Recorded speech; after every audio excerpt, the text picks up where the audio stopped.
What if the biggest trophy in sports history spent years hiding in a shoebox under someone's bed while the Nazis searched for it?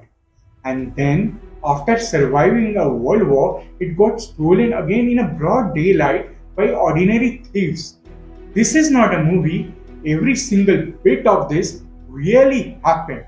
Everyone talks about World War II through battles, generals, and politics, but nobody talks about the one ordinary man who quietly saved football's most famous trophy from being melted down or taken forever.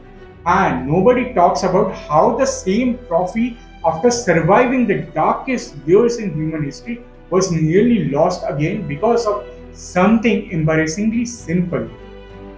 His name was Dr. Ottorino. He was an Italian football official, not a soldier, not a spy, just a man who loved the game of football. In 1943, Nazi forces were spreading across Rome, and the Julius Rimet Trophy, the original World Cup, was sitting inside a bank vault. FIFA had left in Italy before the war broke out.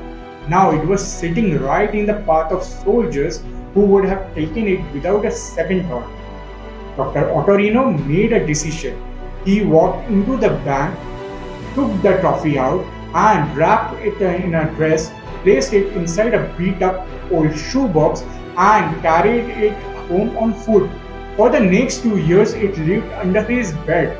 German soldiers raided homes across Rome looking for valuables, weapons, and anything worth taking. They never found it.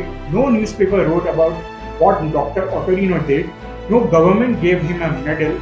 He just kept the secret, kept his head down, and kept the trophy safe until the war ended. When peace came, he walked it back out and handed it over like nothing had happened. The World Cup returned to competition in 1950 in Brazil. The trophy Dr. Ottorino saved was lifted by Uruguay that year, then by West Germany, then by Brazil again. It traveled the world for decades, famous and celebrated until 1966 when it was put on display in London ahead of the England World Cup. And that is when it was stolen from a public exhibition in Westminster.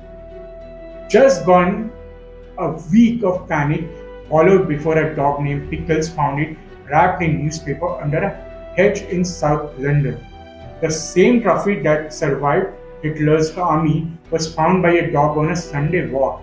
If you like the story, please do like, share, subscribe, and don't forget to press that bell icon.